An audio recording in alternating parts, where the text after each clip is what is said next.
Okay. Well, if you hear a lot of noise in the background, that's because they just let one of the classes out. So I have a lot of people walking by the table right now. We're coming live today from Lodge of the Four Seasons in Lake of the Ozarks, Missouri. We're at the Missouri Correctional Association / Missouri Probation and Parole Officers Association. So we're going to be doing a few things today. I've got some people stopping by. This is the first live the first live podcast I have attempted. So after a few little logistical problems, and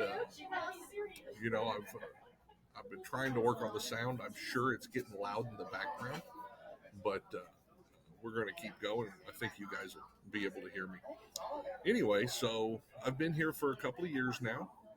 Missouri Correctional Officers Association, or Missouri Correctional Association, has been around for a long time. And, this is the conference, the fall conference, where everyone comes together. And I'm going to make a couple of little motions here, and let people know that we're live on the air. But this is where they come together. We get to enjoy some. I had a nice breakfast this morning, a nice lunch. They had classes yesterday, which I was in part of those classes. I gave a couple. One of them was Essentials in Correctional Excellence, where I taught, the classes and talked to we had about 70 people in there, so it was a really good class. Everybody was engaged, and we talked about, why being the best in corrections matters. That's the excellence in corrections. And then we also talked about Left of Bang. If you've never seen that book, it's a great book to reach out and get. If you work in corrections, it's probably one of the books I recommend the most, if you can get that. We talked about a little bit of staff manipulation. We talked about emotional intelligence, why you need EQ, and why that's important. A friend of mine, Miles Cook, he mentioned it to me, and I loved it. He talked about, emotional intelligence when you're a correctional officer is like it's like a superpower. So it's great to get to talk to those people about that. And I really think I've got a lot of comments today. People have stopped by the booth and told me what they thought about the class yesterday and how much they enjoyed it. So that always feels good. I'm kind of doing a dual role here this year. Not only am I here as the Prison Officer podcast, but I also came with Command Presence. Command Presence is, John Bostaine contacted me earlier this year, and they've been doing law enforcement training for a long time.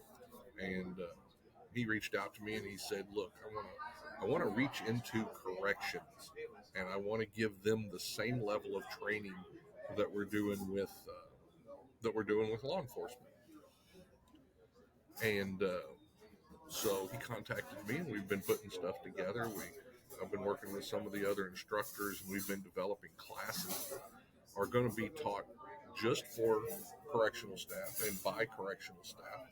And the class is designed for correctional staff. It's not a law enforcement class that we're just going to give to corrections. No, it's a corrections class that we're going to give to corrections. So I think that's wonderful, and I'm excited for that. And that's what I highlighted yesterday. I did a couple of the classes. One of them was Leading Without Rank, and then the other one was Essentials in Correctional Excellence. So that was a good way to kick this off. We had a lot of fun.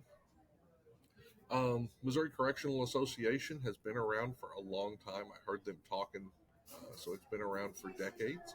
I know that the Missouri Correctional Association and the Missouri Probation and Parole Officers Association have come together, and now they kind of co-host this conference, which is great because I wasn't exposed as a correctional officer, although I knew the probation and parole officers kind of took over.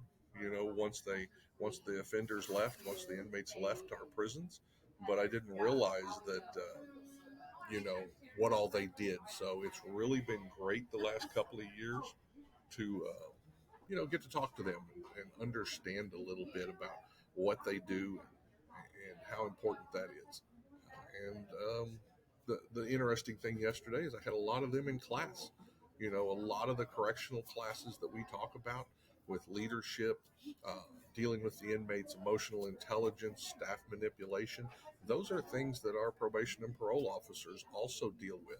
So, that's it was great to have them in class and great to talk to them while we were doing that. So,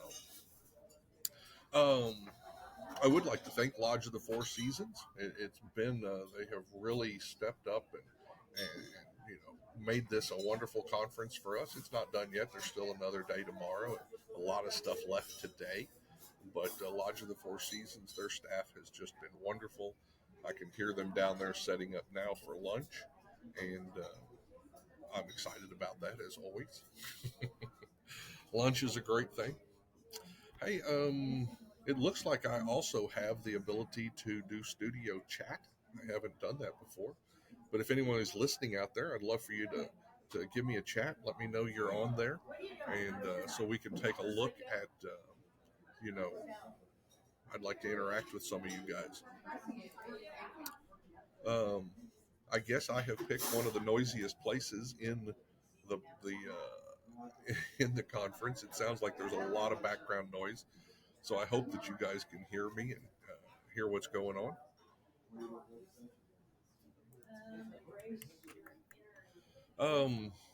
One of the people I wanted to talk to today, and I see him standing over here, Kurt Dudenhofer. And I'm going to get him in here. We're going to get him set up. So if you'll be patient just a minute.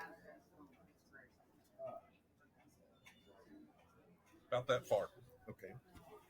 How are you doing today, Kurt? I'm doing great. It's been a great conference. Participated as a vendor last year, part of the Safer Homes Collaborative. Yeah. We were grant funded by the Missouri Foundation for Health, so we're non-governmental, and we want to serve the community when it comes to corrections and parole, probation and parole, as well as other first responders and veterans, of course. Mm-hmm. So tell them who you're with. What's the company that you work for? This is a grant that's funded by the Missouri Foundation for Health. It is called the Safer Homes Collaborative, and we've been around for probably 6 or 7 years. I guess we're doing a good job to where we keep getting our funding increased and extended. So, my goal this conference is to present several different organizations. This suicide prevention class that we have is called Conversations on Suicide Safer Homes. Uh-huh. It's an evidence-based program to where we teach you how to have a conversation with somebody that may be in crisis or experiences the life changes that may put them in a suicidal situation. Right. Well, that's what I noticed yesterday. I noticed you had the National Suicide Hotline on there. So tell me a little bit about that. If you call 988, press 1 if you're working with a veteran, press 2 if you are working with a Spanish speaker, and press 3 if it's part of the LGBTQ community. Okay. And they'll speak their language. So this is the national, 988 is the national hotline number that has been received very well. They do get a lot of calls, but you don't necessarily have to be suicidal to use it. I've been trying to express to people how easy it is to teach their peers or their children or their nieces and nephews how to use it with a speakerphone. And it's quite simple. Mike can just say, "Hey, Mike, I know you're going through a lot. Mm-hmm. Can I make a call? 988. Hey, this is Kurt. I got Mike here on speakerphone. Can you talk to us?" That takes away the fear on my part. Sure. And then that operator will say, "Hey, Mike, just in case we get cut off, what's your phone number?" And that way they can check with you later on as well. Sure. And they are, I think now that all the major carriers, that 988 is coming back to the tower of the original call. Whereas it used to be coming back to the area code of the phone. So that's been an enhancement in the system. And then they'll look up local resources and start asking like questions, and we're putting time and distance between that suicidal thought and that lethal means, whatever it may be. Okay. So, corrections, we suffer with suicide. There are a lot of suicides amongst our correctional officers. Some of them get very despondent because, the dark side of the work and the kind of forgotten nature of the work. So I think that's a great idea for them. Tell me what you've heard about that. Mike, I sat in on one of your classes yesterday, Okay. and you had an exercise in there about Observation, yeah. Intelligence. Yes. So it's like, okay, that's a skill that you can hone and be more and more observant. Situal awareness is another skill it's a mental skill. Absolutely. That you can get better and better at. Well, when these officers, law enforcement, they have a lot of critical incidents or crisis that they encounter day by day by day by day. And before you know it, it starts spilling out on the floor. Mm-hmm. And they need assistance. Right. So one of my goals when I present this to a particular audience like probation and parole or correctional officers, I will kind of put the thought in there that, hey, this is a skill that you can learn and hone to help manage those crises or recognize that in one of your peers. Sure. And get that assistance earlier, and you'll get a better outcome. Yeah. We don't want to wait till Mike is climbing off the wall, but he may give you signs or say things that you need to address and ask the question, hey Mike, Mm-hmm. are you thinking of killing yourself? Yeah. By asking directly, not only do I show you, because it's scary, Sure. I show you that I care for you, Mm-hmm. because it's a scary question. There's only one scarier question is, honey, will you marry me? All guys laugh at that. Some Okay. women say, what are you talking about? But so that scary question also gives you the permission to tell me, because if I'm just saying, hey, you thinking of hurting yourself? No, you're not thinking of hurting yourself. Okay. So you can be totally honest and not answer that direct question. But if I ask you, are you thinking of suicide? I give you the permission to tell me, and then I can slow everything down, possibly call 988 because I'm not a professional, Mm-hmm. okay? Sure. And get that assistance to you. There's so many resources. Well, tell me about some of those resources that are available at 988. 988, what they'll be doing is looking up resources, asking you questions to where they got a database on saying, hey, Mike, Compass Health or Rural Health or one of the mental health providers may have an opening next week. Mm-hmm. Can I call you back Tuesday to remind you of your Wednesday appointment? So now you're making a plan in the future. Right. Now, as a state agency like corrections, there are tons of employee resources available. Now, I want to give that message to those officers that, hey, those resources are not doing good if they're not pulled off the shelf. And have the wisdom to check yourself, because you want to be working at peak performance for your fellow officer. Right. And if you're not at peak performance, hey, I want you at peak performance because I'm your fellow officer, Sure. right? Sure. So I have to mentally check myself and get that assistant or that hand up. Yeah. What about when the burden gets too big? Yeah. What about when that's going on at that moment? Is there someone there to talk them down? To give them someone to, or even if it's just someone to listen to? 988 will provide that. And if it's a real critical situation, they may call law enforcement for a health check. Sure. And So they are trained in that. Okay. My program is to intervene earlier because you're going to get a better outcome. And also, a lot of times your peers will pick up on things before management. Yeah. And I'd hate for, the supervisor is probably the last to know. So if I can get the rank and file to look after each other and other agencies that they run into and build relationships with, I want them to work at peak performance. However, if they're not working at the job at peak performance, what kind of a spouse are they at home? And those family relationships, because their personalities change and they may not realize it. So that mental exercise, that skill that you talked about yesterday when it comes to situational awareness and observation, it's like this fits right in there with what you were teaching yesterday. Sure. Well, I appreciate you stopping by. If people want more information, I know you've got some cards and stuff here, but tell them your email, tell them your website. And the Safer Homes Collaborative is Missouri-based. It's granted by the Missouri Foundation of Health, and it is the saferhomescollaborative.org. Okay. And it's Safer Homes Collaborative Kurt at gmail.com if you want to reach out and schedule something. We have several presenters throughout the state, and I would encourage anyone in leadership. We also teach people to do my presentation. Right. You have some classes if someone wanted to become an instructor. Absolutely. Another little value in their bag. That would be an awesome opportunity to reach more and more people, because when it comes to 988, it's a skill that we need to really get the stigma down about getting that assistance, because we all could use it.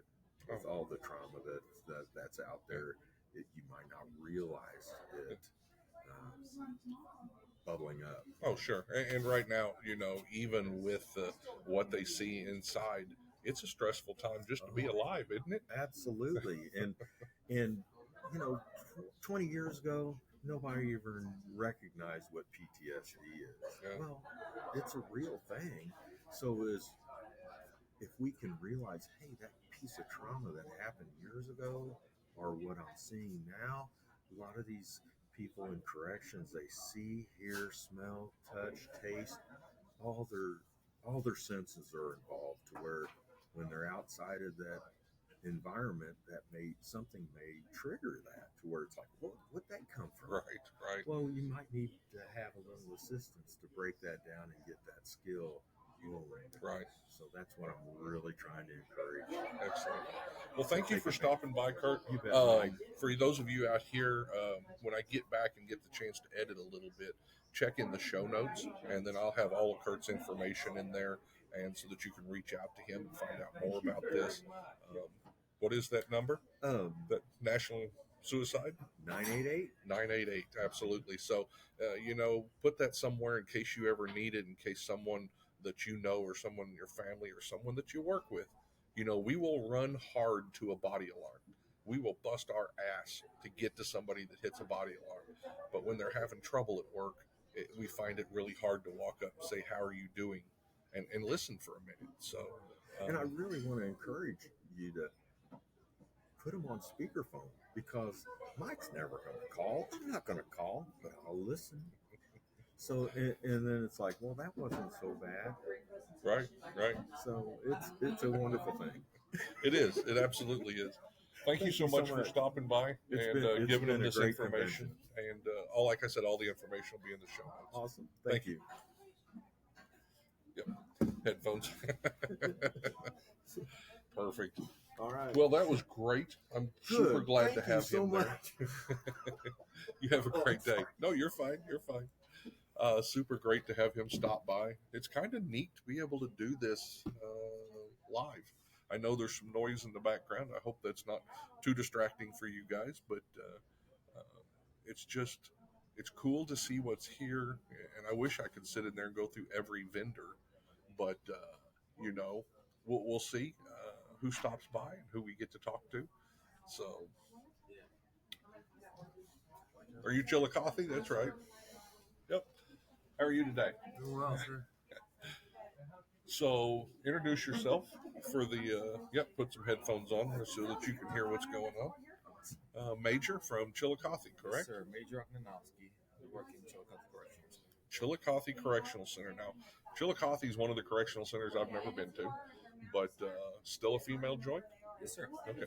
I worked at Missouri State Department of Corrections from 92 to 98, I think. So I heard about Chillicothe, but I never worked up there. Tell me about it. What size institution is that? Tell me about the main missions that you've got going on up there. So it is the newest facility that, as far as correctional facility that the department has. We are currently housing, we have the capability of 1,600 offenders. Okay. And as far as the mission, just like every other facility department, the goal is to rehabilitate the residents and send them home. Of course, with that we have responsibilities to keep them safe. Mm-hmm. Well, with the female offenders, I mean, when people think about prison, I don't think they normally think about the female offenders. And that's a whole different world. They have different needs, different programming. And majority of my career has been in a male facility, and I've been in my current role about a year and a half now. And yes, I'm still adapting to the changes. I feel like the needs for the females are different. I agree with that. I think they're more goal-oriented. I think they focus more on themselves as far as participating in the reentry programs and getting their degrees. And I feel like they're hard workers. Really? That's interesting. Yeah. Do you think the opportunities may not have been there on the street? So once they get in here and they see these opportunities they didn't have? I believe so. I know that some of the programming that recently I've been, just seeing happen is more about getting themselves better and who they are and what their motives in lives are, and getting the confidence, and they're practicing like mock interviews and to listen who they are and what they've worked. It's they take a pride of that. Sure. So, how many of the female inmates would you say have some type of family unit that they're in? Because in male penitentiaries, you'll see, the family isn't the main focus, but I think for maybe female inmates, is it more of a focus getting back to the family instead of just getting out? I believe so, yes. For the majority of them, yes. Yeah. Yes. Any percentage that you know? I mean, not is it most? Of my head. I'd say most, yes. Okay. Most of them have a child or something? Yes. Yeah. So how's visiting? That's got to be different. It's in my mind, and I sat in visiting rooms for years. It's easier for a kid to come see their dad. Dad's in jail now. We're going to see him on the weekend. We leave. I can't imagine at the end of visiting. Now I'm going to pull you away from your mom. Yeah, I think it's. Yeah, I think it's harder. I never really personally had those conversations, but okay. I know. I know sometimes, the family crisis, and that's the thing, being separated from the kids, which is, hard thing, yes. So what's some of the specific programs that maybe you guys are doing there? Anything new, exciting? So yes, Patch Visiting. It's a program that we have volunteers that organize. What does that stand for? Okay. I didn't mean to put you on the spot. Yes. It's parents. I can't tell you the information, but okay. It's Patch. It's pretty much organized for the kids to come and spend some time one-on-one with the moms, and I think it's very beneficial. I really do. I think it gives them an extra motive to do good and look forward to getting released. Right. Wow. Yeah, it's just always fascinated me. So, the media does a horrible job in representing corrections. So everybody knows Orange is the New Black, or whatever that show is. I watched like the first episode and I was like, this is not real life. How far removed from real life is that for a women's? I appreciate you recognizing that we not always get looked as the brightest department, which we are. We really do change lives. Like the governor said, we all focusing not just the offenders, but the staff as well. Yeah. As far as the Orange is the New Black, yes, it's a good entertainment show. People fall for that again, but no, again, It's just not life. we in are prison. humans. We work with humans. We all make mistakes. They make bigger mistakes. They pay for that. Again,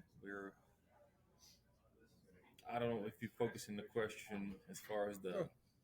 Just your opinion. You've walked in there. It's I not haven't like a walked movie. in there. You know, Yeah. even prior to me starting this career, you watch movies and you think like, what I'm getting. It's just a small society that's segregated, and you know, again, you work with human beings. Sure. So I'm gonna give you a little chance here to do a little recruitment.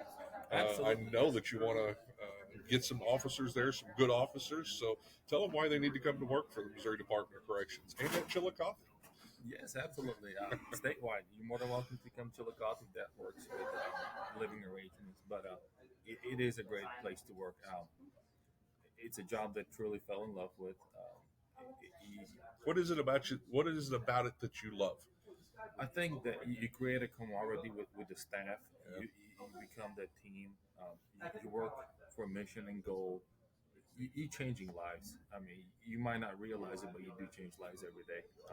Just the impact you make on people, and you know, being a role model for a lot of. It's just a satisfying job. It really is. It's kind of hard to explain if you don't work it, if you're not in the field. But it's not something that it was a dream to work there. It's just something that happened in my life. Sure. Got employed. Never thought this would be a career, but it's something that, like I said, is a satisfactory job, and I look forward to going through that. Yes, there's stressful days like any other job, but Sure. it's something that I enjoy doing. Yeah. I think the hard part is, you know, with most jobs, you go out there, you hammer a nail, you build something, you see it fixed right there when you get done. And with our job, you may have to wait some years Absolutely. to see the effect that you have. Or you may not even see the effect at work, but when you drive out that gate and you look around, and we live in a safe, you know, your family's safe, your neighbors are safe, there's not crime rampant because of what you're doing, then you get to see those things that make it a good job. But it's not always immediate satisfaction. I think that's the hard part for people when we start. It was for me. Yes. I want to go back to the recruiting. Sure. Know, people think that this is not for me. You don't know unless you try it. Especially within the last few years, last year, in the past years. Sure. I feel like the department has taken a lot of initiative for taking care of staff. Our pay raises, I believe we're in a very good stance right now. You can always have more. I think the director spoke this morning. You know, that's his goal. Yeah. Which I'm appreciative. But not only that, as far as training, that changes how we do training. You know, we expect people to do the job, but we need to train them how to do it right. And that's some of the steps we've taken. Self-care for staff, things like that. We have a lot of benefits. Yeah. So I can tell you care, and that's always good to see. Yeah. You know, I love meeting our correctional staff. They're amazing people, and it was a pleasure to work with them. And now it's a pleasure to serve them in other capacities. But yeah, I kind of miss it. Yeah. Thank you. I appreciate you stopping by and talking to us. And have a great day and enjoy the rest of the conference. Thank you. Yeah, he mentioned Governor Parsons was here yesterday, and I forgot to mention that. I can't believe it because he stopped and gave us a real nice talk yesterday. And for those of you that don't know, you know, Governor Parsons was in law enforcement. He was a sheriff, and this is his last year as governor. And I really think we're going to, well, I don't think, I know we're going to miss him as a governor. I think he's done some great things. And I know that he has cared for the Department of Corrections, has implemented a lot of stuff, has got pay raises. So it was really good to listen to him yesterday. And he wanted to stop by and give his respect to all the people that were here and the job that they do. You can tell he understood, which, you know, as a sheriff, he ran a jail at one time. So absolutely. Yeah, that was good. I didn't get to listen to the director this morning, but I'm excited to, he may stop by. So hopefully we'll get him to stop by. I'm trying to get hold on just a second while I get some, I think our next guest is going to be Daniel Keene. Mr. Keene. Everybody is looking at me, but nobody is looking at me when I need them. So he's going to be on here next. He's from St. Charles County. We'll talk to him and go from there. So another thing that was interesting is I see the student group from University of Central Missouri University. Yes. So their professor is part of the Missouri Correctional Association, and so they got invited here. They're criminal justice students, and so they've been going around the conference and learning about corrections. And I talked to some of them yesterday, and really great group of kids. We need people like this in corrections. I talked to a young girl who she wants to get into psychology and maybe forensic psychology. And so since I worked at the Federal Medical Center in Springfield, Missouri, I kind of told her, give me a call and I'll hook her up with the right people and see if she can't get an internship down there when it's time. Because I know from working there that for people that want to work in forensic psychology because of the mental health mission there, that those internships are very highly sought after. And there's only a few of them, but we get people from all over the country that put in for that because, that's a unique place to work on that. So it was good talking to them yesterday and listening to their stories. And, the conference here has a vendor bingo. And, so when you come in, they give you a card, and if you go to each of the vendors and get it checked off, you get put in a drawing for some stuff. And so they're doing that. I actually need you over here just a little. All right. There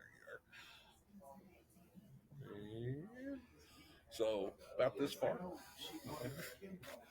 So got a friend stop by here. I've got a little bit of information on him. It just happens to be in the Missouri Correctional Association MPPO a conference booklet. Mr. Daniel Keene is currently serving as the Director of Corrections for the St. Charles County Department of Corrections. He's backed with 24 years of experience in the corrections industry.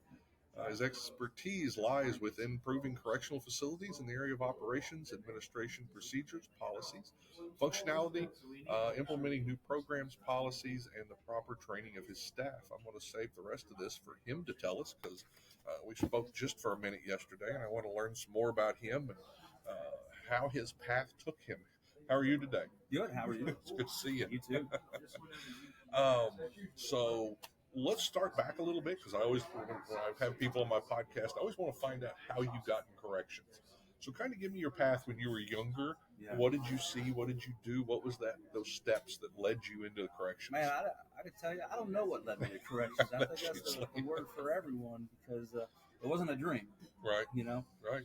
I started corrections, back in 2000. Okay. And, for the first 6 months, you love it. Yeah. This is a good job. This is fun. And then, from 6 months to a year and a half, 2 years, you're like, I'm not sure what I'm doing. Right. I don't know if this is what I want to do. Yeah. But it takes a little bit of something. There was a trigger that hit me. I think it was a combination of my warden at the time. He's still my mentor today. Yeah. That put me on the right path.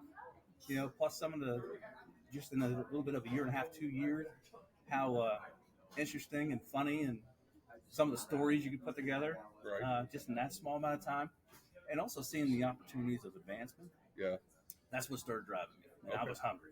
So that's kind of what kicked me off to keep going. So we did a class yesterday, leading without rank, and that was one of the things we talked about was finding your why. Because I was the same way. I came in there for the job, for the money, for the insurance, I start a new family, but I didn't really have a why. And it took me a few years, Sounds like you were the same way. Yeah. So what was that? Where'd you first go to work at? Clinton County Correctional Facility, right in the middle of Pennsylvania.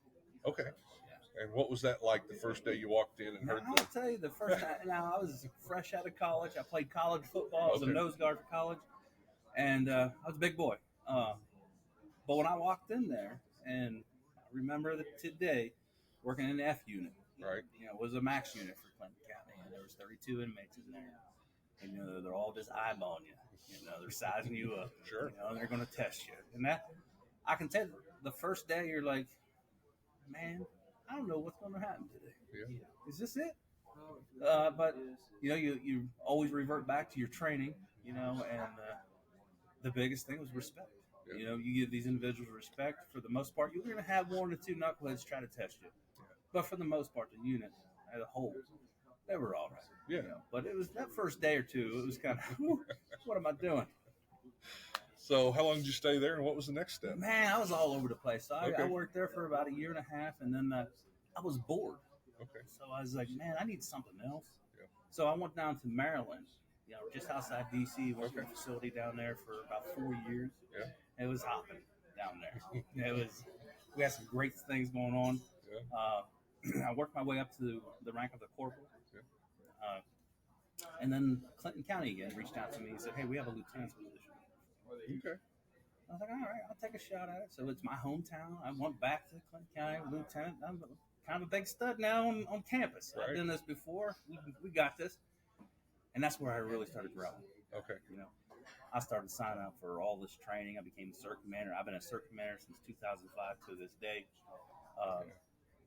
Doing the central booking, building central booking. I was a project manager for central booking for Clinton County. And the opportunities just started flooding. And running a shift and looking at your staff looking up to you has given them the guidance. And it would be unheard of for us to 2 hours before shift started, everyone showed up with pizza and Pepsi and roll call. Yeah. And we watched a movie together. Yeah. Just building that camaraderie. It was great. It was fun. Okay. And that's what really got me going. And then in 2008, I had the opportunity to become a warden at Bedford County. Okay. It's still in Pennsylvania. It was a smaller facility, and I just walked in there and called my mentor at the time. Like, I don't know what the hell I'm doing.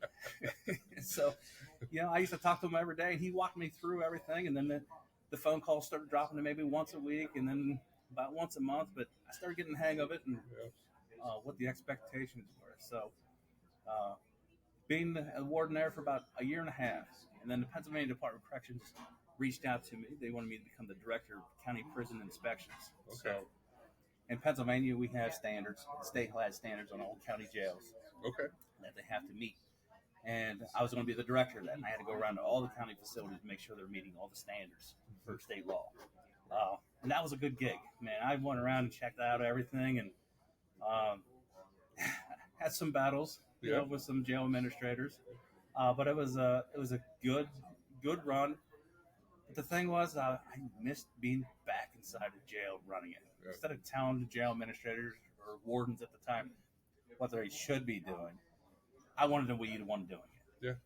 That's a tough So step. I went back to being the warden. There was an opportunity at Franklin County in Pennsylvania. It was about a 470-bed facility. Yeah. Ran that. It was a state-of-the-art facility. Actually, the warden prior to me was Secretary Wetzel. He was the secretary of the state for about 8 years. Okay. So following his footsteps, tough, but High standards high already? standards, Yeah. and they were. I mean, I followed his footsteps for a little bit, then I started putting my own tracks in the sand. So we did some good things there. Then I was recruited for Northampton County as the director of county jail. So I went there. That jail was built in 1871. Yeah. I think we had Robert Greenwood. Yeah. He was from there, and he's been on the podcast. So, Yeah. So that was an 1,100-bed facility, and wow, that was wild. That was an awesome facility. So jail, what's the smallest jail you worked at? The smallest jail I ever worked at, I would say, was when I became a warden at Bedford County. It was a 185-bed facility. So you've seen 185 jail, and you've seen 1,100 prison. Yeah. Tell people, because not everybody knows. Some of us have been, and I was one of them. I worked nothing but prisons. Yeah. What's that main difference, and what do you have to change from one to the other? Well, I'll tell you, for the jail, we don't know anything about these guys coming in. Yeah. Typically when they go up to the prison setting, we already have them kind of trained. Mm-hmm.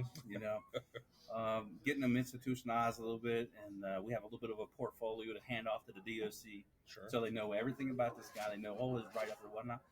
We're getting them right out of the gates, Yeah. and dealing with what his behaviors are. What's he coming down on? Is he detoxing? I mean, these guys are on so many drugs these days that detoxing their fecal matter and vomit all over the cells. And we're every day is a challenge, because we just don't know anything about it. Yeah. So Jails used to have one drunk cell. Yeah. Now you go into a jail and there's a whole wall full of Yeah. drunk cells because you guys get that many people that are strung out or alcoholic or We can hold up to 40 in our booking center right now. And Just that's all. because you just never know. We got 2 padded cells just because we might be fighting with somebody to get into the cell. Yeah. So outside of the main chain, I mean, prison's obviously a larger scale and they're dealing with more of the individual. But we're getting something we don't know anything about. Right. Detoxing, drugs. Sometimes we don't even have a clear understanding what their charges are yet. Yeah. And then we get them, I say from a counter perspective, we get them institutionalized for what jail role is. And when they come up to you guys to the prison setting, they have an idea. They have an idea what it's going to be. That makes sense. Yeah. So it's high school to college, you know what I'm saying? Yeah. And then we criminally educate them once they get to us. Yeah. It's college for crooks, right? It really is. Yeah, right, too. Yeah, you see them the minute somebody comes in the door, they grab a hold of. Hey, this is what you need to be doing. This is, it's kind of sad. Yeah, right. So, what was the next step? From there, I came out here to St. Charles County. Okay. St. Charles I've been here since 2018. Facility was built in 1989.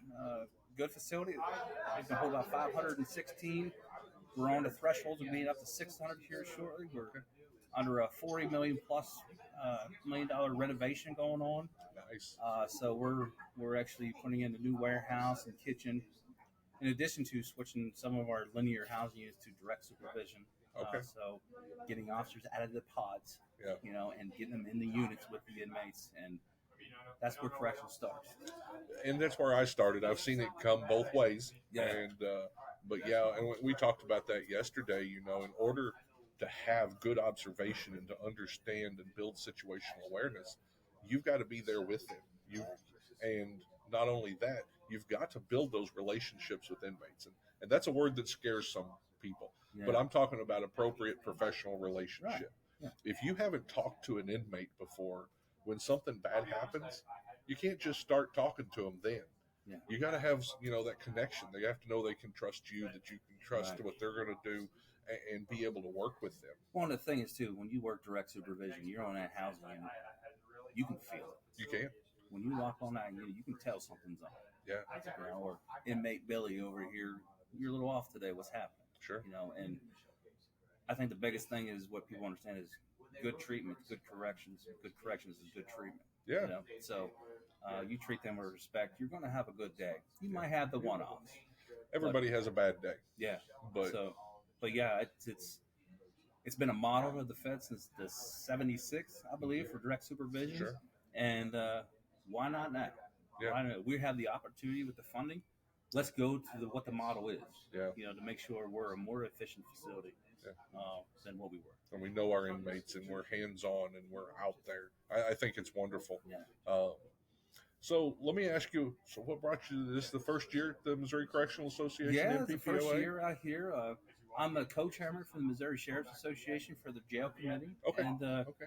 I was like, we have 2 great organizations here. Mm-hmm. But we have no one trying to build the bridge or, come together. So I took it upon myself to say, you know what, I want to reach out to this organization to see if I can get on the board of directors. I'll find out tomorrow. Okay.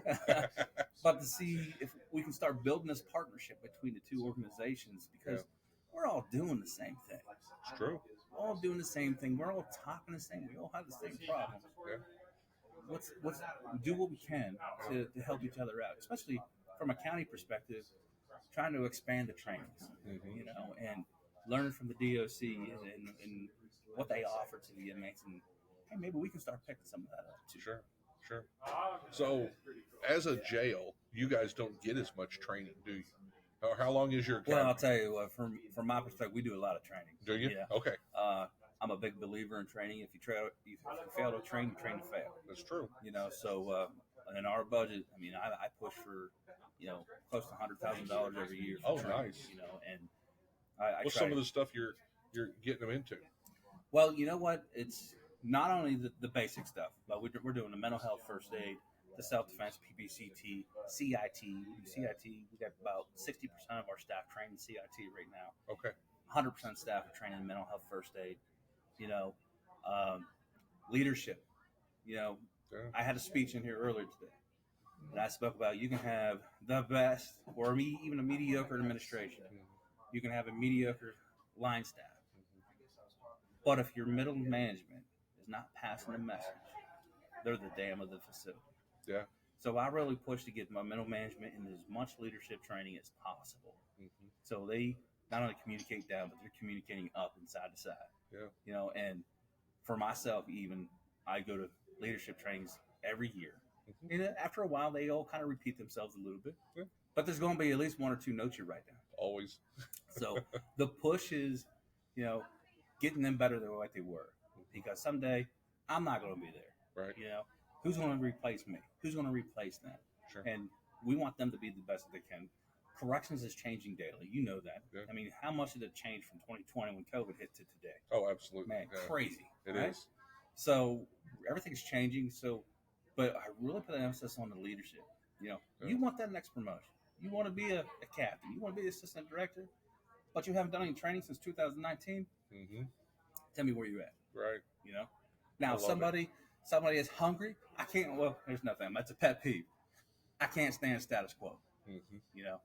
If you're sitting there, you're just a leaf in the water. You're no good.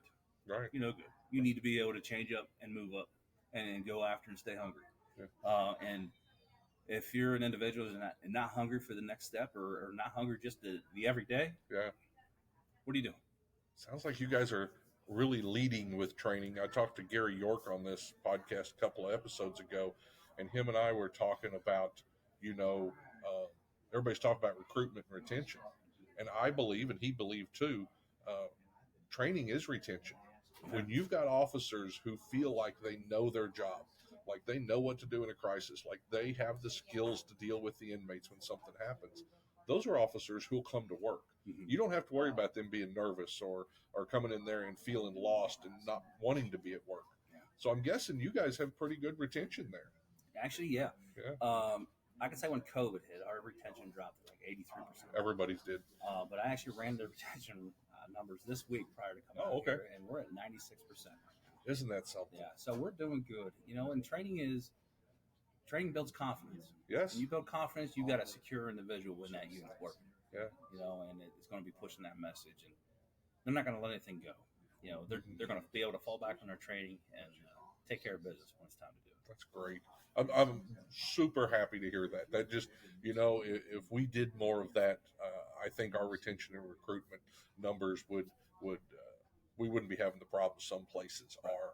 But you got to have somebody like you, that's out there, that's pushing for that, that's making sure that they have not only training in their job, but it sounds like they have a place, the vision of where I can go. Yeah. You're kind of showing them that.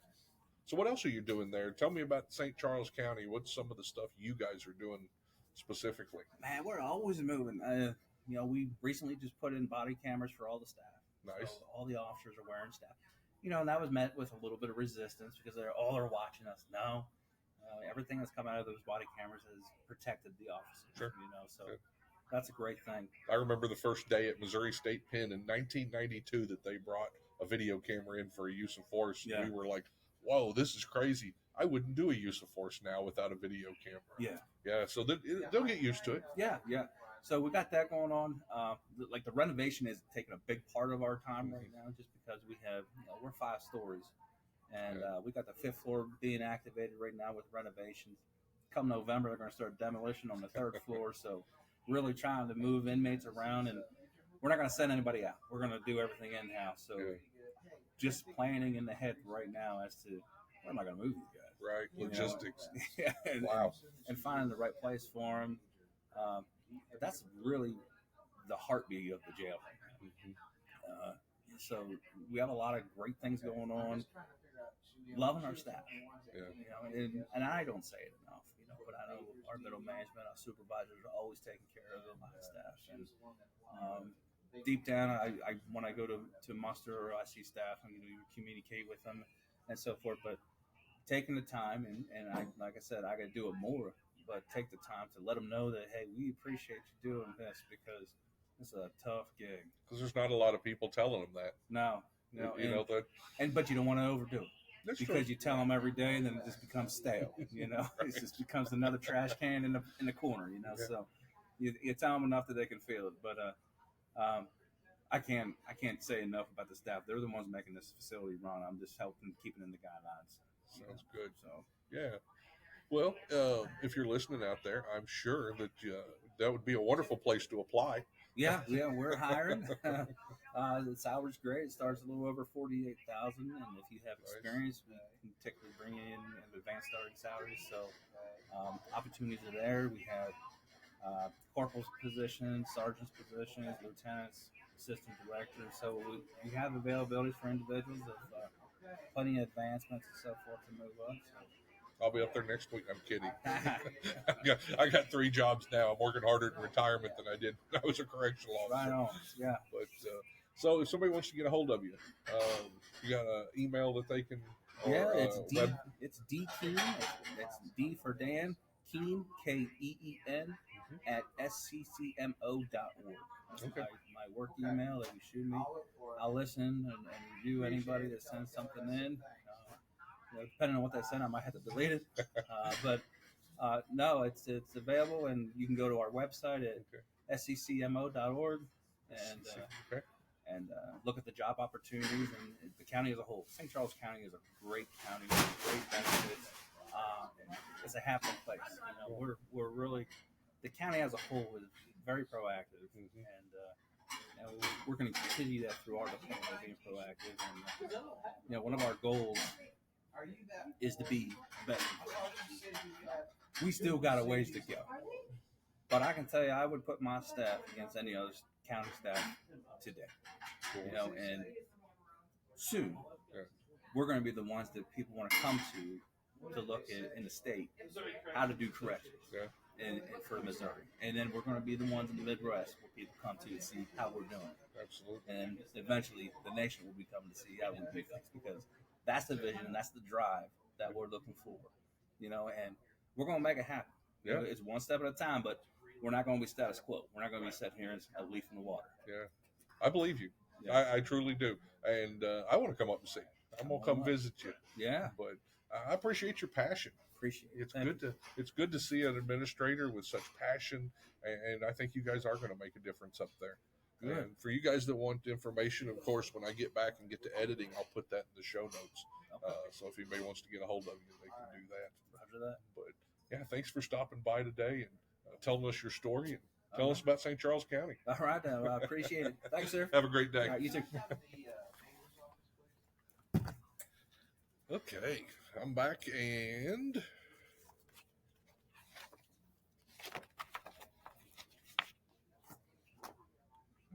get a few things put away here. Okay. Well, those have been some great conversations. Yeah. Have you seen the director? Oh, did he? Okay. I wasn't sure. Okay. John had mentioned. So, okay. Well, thank you so much. So this has been really cool. I've got to talk to those guys, and man, the passion with Mr. Keene there, that's just, it's exciting. I almost want to go back and go to work for him. But like I said, I've got a lot of stuff that I'm getting to do now, and I'm really enjoying that. I want to thank, of course, Pepperball. Pepperball's a sponsor of the Prison Officer Podcast.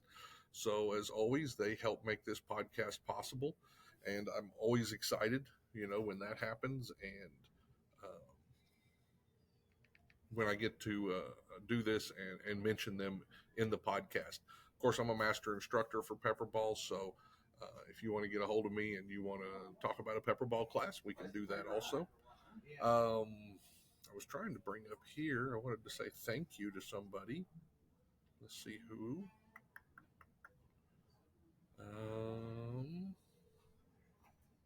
I can do this live. All right, thank you. Maybe. Oh, nope, it's anonymous. Okay. Someone bought me a cup of coffee on Buy Me a Coffee, which is the way that you can support this podcast. Lori Ann bought 3 cups of coffee. Thanks, Lori Ann. I'm happy that you did that. I appreciate the support. I also wanted to mention, if you have been on Buzzsprout recently, they started a where you can text the host, and so I signed up for that and allowed that. But I'm gonna undo that because I've had a few people who have texted me that way, and I don't have any way to text them back. It's a one-way text, and I can't see who did it. And the only thing I can do is answer those questions on the air. And so that's not something I'm going to do because these were people who are trying to contact me for different types of business stuff. So if you see that go away from Buzzsprout and from an option when you listen to the podcast, that's why. And it's because I can't respond to those. So if you want to get a hold of the podcast, the best way to do that is Mike at theprisonofficer.com. I watch that. It's my regular email. I answer it all the time. I do get a lot of feedback through that email, and I always appreciate that. I recently got some feedback and from one of the classes I taught, and I really appreciate hearing from everybody. I also got some feedback from a father of a couple of inmates, and he wanted to be interviewed, and I had to tell him, this podcast is for correctional officers. I don't do it for inmates or inmate families or anything like that. If somebody's on this podcast, it's because I think they have something to bring to your job that you do as a correctional officer. That was why I started it, was to improve the lives and give knowledge, skills, and ability to correctional officers in the way that I could after I retired. So I'm always excited when I get to do that. Which takes me to another one of my sponsors, which is Omni RTLS. And Omni RTLS is a company I've been involved with for quite a while. Dusty, Nick, Allie, Linda, and Rick. And we've been working hard the last few years, coming up with a great way to do inmate tracking, real-time locating of those inmates with Bluetooth. And so I can tell you 2 times a second anywhere in the institution where your inmate's at. We've already got that in several jails, and I'm looking forward. We're expanding every day. It's been a very busy time. So if you get the chance, reach out and look at omnirtls.com, and that's omnirtls.com. They're a sponsor of the podcast, and I appreciate what they do, and happy I get to work with those guys. And then finally, I want to also talk about command presence. As I told you, sorry, I'm going to reach over here. As I told you earlier, we've got some classes that we've been working on. Command presence is moving into the corrections arena, and I would love to bring some of these leadership classes to you and to your agency. There's many different ways that we can host. Haley is our salesperson, and she can walk you through that, whether you want to do a dedicated class or if you'd like to do one that's a combined class with the community. But we have several options for that. One of them I talked about was Essentials in Correctional Excellence, and so that was one of them I gave yesterday. Another class that we've got is Leading When It Hits the Fan. I did this class last week over in Tennessee. And it is really, that class is meant for the intermediate supervisor, so that we can talk about how important those first decisions in a crisis are. Most of the time you don't have the bigwigs when crisis hits. Most of the time when something happens at the prison and you've got a large disturbance or a riot or, maybe a killing or something, you're going to be a lieutenant or a sergeant or someone like that on the scene. So those initial decisions are so important. And so we talk about that. We talk about emergency planning, initial response skills, the different stages of crisis. All crisis in prison follows certain stages.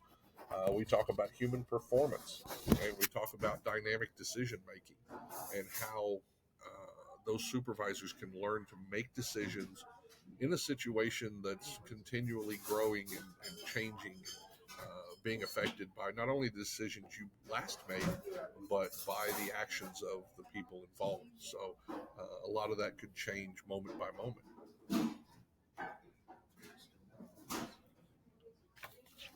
Sorry. Another one of the classes I did yesterday was leading without rank. And this is classes, individual leadership, not only leading yourself, leading your peers, but being able to lead your bosses, leading up the chain. So we talk about all that. We talk about problem-solving tools that you can use, ways to care and connect for others, and we talk about different strategies for being a team player. Yep, come in and join me here. And then finally, and for those of you that might want to check this out, Ottawa County Sheriff's Office in West Olive, Michigan. I'll be giving a class up there on October 29th on report writing and testimony. And that's strictly for correctional officers, lieutenants, captains, parole officers, investigators, everybody that needs to learn and be able to write really good reports and possibly give testimony. We're going to go through depositions. We're going to go through clear and concise writing. We'll even learn to understand the role of the witness in the courtroom and the importance of ethics and testimony. So that's another one that is coming up October 29th. That'll be 8 to 5 p.m. at the West Michigan Criminal Justice Training Consortium. And so I'll be teaching that. If you'd like information on any of these, and I'll have it in the show notes, but if you'd like us to come to your agency and give you leadership training, we have several options, but you can contact us at 833-LE-TRAIN, and that's 833-538-7246. Or if you want to on the web, you can go to info@commandpresence.net, and you can see not only the classes that are offered to corrections, but all of the law enforcement classes that we offer at Command Presence. So I encourage you to go check that out. I see I just got another friend who stopped in here. What do I do with my... Anyway. Welcome. Thank you. How are you? Thanks for having me. Yeah, absolutely. We got to talk yesterday. Give me your name and who you work for. My name is Wayne Bowdry. I work with Correctional Peace Officers Foundation. Very important. If you have not heard of the Correctional Peace Officers Association, throughout my 30 years, I can't tell you the number of times I've seen where they've stepped in and helped families. Tell me a little bit about what you guys do. Well, we're a nonprofit organization, and we have officers and staff members that get hurt, killed in line of duty. We have a catastrophic assistance, help families that in need. We also do national disasters like hurricanes, tornadoes, floods. We got one hurricane getting ready to come up through Tallahassee. Yeah. And we do house fires, bereavements. The program carries a $75,000 death benefit paid off to your beneficiary in 2 years. Yeah. After you're in the program a year, we have a scholarship program, which is benefit to you, your spouse, your kids, and your grandkids. Wow. Minimum payment to join up is maybe $60 a year, tax deductible, so. Nice. Yeah. I've seen them.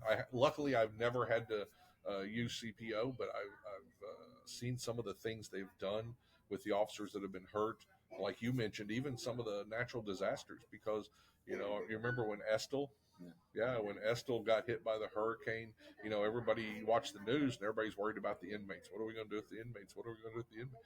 Well, the officers still have to go to work, and they've got families in this affected area. They're affected more even so than the inmates. The inmates are taken care of and we're moving, but people forget about the officers sometimes. Well, when that happens, like hurricanes and floods, the banks are closed. Mm-hmm. and you can't go to the ATM machine and pull money out. Right. You don't have cash money on hand, so, and, them people need to be taken care of. Sure. Because everything's closed down, Right. You might not even have transportation to get to it, right, So we come in and try to put a Band-Aid on until, things start rolling in. Yeah. And I guess I should tell people, you have also been a correctional officer. So tell me a little bit about that. How long were you a correctional officer? Where did you work? Well, I did 24 years in the correctional field. I did 4 years in state, Kentucky, and then I went to federal, FMC Lexington. Right. I did 20 years of federal time. Yeah. So, yeah, this is a correctional officer that's now still helping correctional officers. So that's so important. How long has CPO been around? It started in 1984. Okay. 5 guys were sitting in the garage, because when you have a death, everybody passes the hat around, and once you get that money to that family, then that's it. So they took it a little bit farther, and they keep in contact with family members that got killed. Even to this day, some of the kids that grew up didn't have, parents. Sure.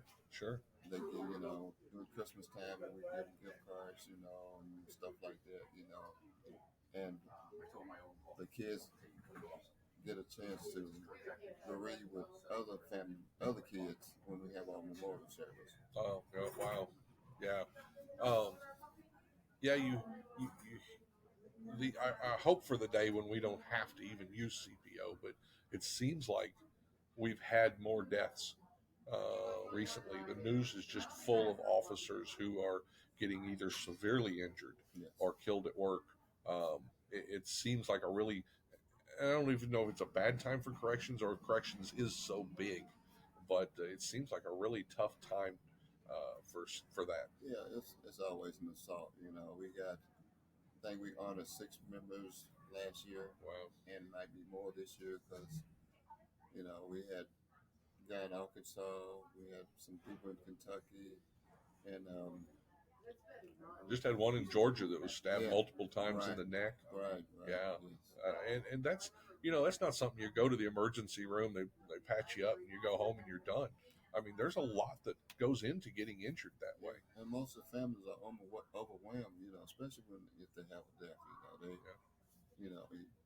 you go blank, So we come in and try to help you, we don't try to take over, but we try to help you, do the funeral arrangements. We have an honor guard system, honor guard members that goes into the funeral and and they do their stuff. They don't try to take over; they just come there to be support. Yeah. Just so important what you guys do. So if people want more information on the CPO, they want to join. Where would they go? They go to Correctional Peace Officers Foundation.org. Mm-hmm. And once you log into the login, you go to application, and you can sign in that way. If you need assistance, you got application. Okay. Anything you need to go, you can just go to the CPOF.org. Okay. Well, I will make sure that gets put in the show notes here.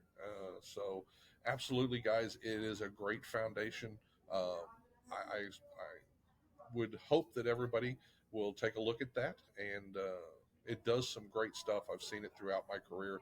These guys have stepped in when, a lot of times we think, well, I've got life insurance and work will take care of me. When those things happen, the agencies, they do help for a little bit, but that goes away pretty quick. And you guys are still there after, if you don't mind me saying. Right. Our motto is take care of home. Yeah. I know a couple officers who were killed in the Federal Bureau of Prisons, and you guys are still part of those families' lives. Yes. And it's been years. Yes. So that's so important what you do. Yes. Thank you so much for stopping by and telling us about it. And so everybody stop by their website and take a look at that. Thank you. Have a great Appreciate day. it. Bye. Okay. Well, I think we had a really good bunch of conversations there. I I really enjoyed that, and I hope you guys learned something. This was our first live podcast from the Missouri Correctional Association / MPPOA, Missouri Probation and Parole Officers Association. And I'd like to thank those guys for inviting us today. They called me up and they said, we'd love you to be part of this again. And it's always just a wonderful time here to see corrections. I guess I'm going to say corrections growing, corrections, um, coming together. This conference is about making network connections for each other. It's about growing. It's about learning. You see people, and I talked to so many yesterday. I think the first class we did yesterday, I had 70 plus people in, and then I had almost 50 people in the afternoon. And so we had a lot of good conversations about what they're dealing with, the challenges they're dealing with, how they're looking to overcome those, how everyone in corrections is a leader. Whether you're a correctional officer and you're leading the inmates of a housing unit, whether you're a sergeant and you're leading a shift, or a lieutenant and you're leading a shift full of people. Or whether you're a warden or an administrator. I mean, we talked to Mr. Keene there. He is so passionate. It was so exciting to hear from him, and I'm looking forward. Maybe we'll get him on the podcast, and we'll have another conversation and see if we can't learn a little bit more about him and what they're doing up there in St. Charles County. I do encourage you to reach out to the CPO and to be part of that. Also, if you get the chance, reach out to Safer Homes Collaborative, and I will get all that information put up on the website. For now, I think that's it from Mike Cantrell, live from the Missouri Correctional Officers, Missouri Correctional Association, Missouri Probation and Parole Officers Association Fall Conference at Lodge of the Four Seasons in Lake of the Ozarks. I thank you. Keep listening, and I'll talk at you soon.